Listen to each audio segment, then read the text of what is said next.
like war. We're a warlike people. We like war because we're good at it. And you know why we're good at it? Because we get a lot of practice. This country's only 200 years old, and already we've had 10 major wars. We average a major war every 20 years in this country, so we're good at it. And it's a good thing we are. We're not very good at anything else anymore. Huh? Can't build a decent car, can't make a TV set or a VCR worth the fuck. Got no steel industry left, can't educate our young people, can't get health care to our old people, but we can bomb the shit out of your country, all right? Especially if your country is full of brown people. That's our new job in the world, bombing brown people. Iraq, Panama, Grenada, Libya, you got some brown people in your country, tell them to watch the fuck out, or we'll goddamn bomb them. Well, when's the last white people you can remember that we bombed? Can you remember the last white? Can you remember any white people we've ever bombed? The Germans, those are the only ones, and that's only because they were trying to cut in on our action. They wanted to dominate the world. Bullshit, that's our fucking job! Now, you probably noticed I don't feel about that war the way we were told we were supposed to feel about that war, the way we were ordered and instructed by the United States government to feel about that war.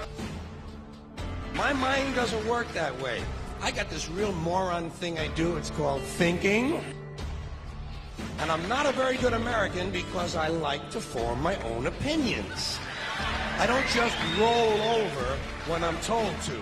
Sad to say, most Americans just roll over on command. Not me. I have certain rules I live by. My first rule, I don't believe anything the government tells me. Nothing. Zero. Nope. And I don't take very seriously the media or the press in this country, who in the case of the Persian Gulf War were nothing more than unpaid employees of the Department of Defense, and who most of the time function as kind of an unofficial public relations agency for the United States government. So I don't listen to them, I don't really believe in my country, and I gotta tell you folks, I don't get all choked up about yellow ribbons and American flags. I consider them to be symbols, and I leave symbols to the symbol-minded.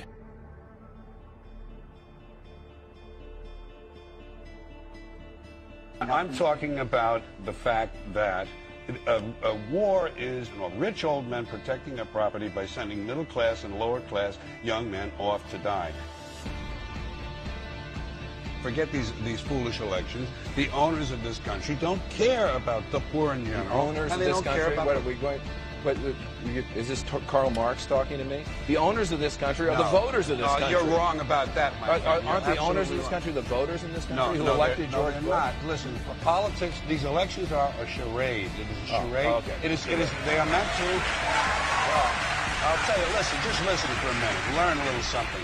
The elections and politicians are in place in order to give Americans the illusion that they have freedom of choice. You don't really have choice in this country. All of the things that are important, reduced in choice. Newspapers in a city, how many? Used to be 3, 4, now it's 1 or 2. They're owned by the same people, and they also own a radio station.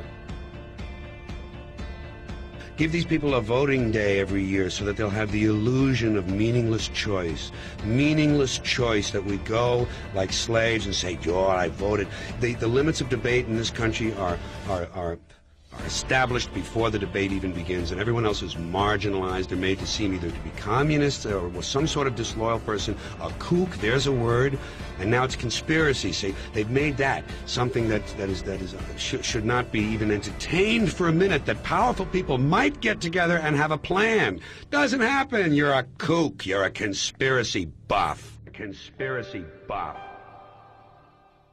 Not as a result of a conspiracy, but because... You don't need a formal conspiracy when interests converge. These people went to the same universities and fraternities. They're on the same boards of directors. They're on the same country clubs. They have like interests. They don't need to call a meeting. They know what's good for them, and they're getting it. And there used to be 7 oil companies. There are now 3. It will soon be 2. The things that matter in this country have been reduced in choice. There are 2 political parties. There are a handful of insurance companies. There are about 6 or 7 information things. But if you want a bagel, there are 23 flavors because you have the illusion.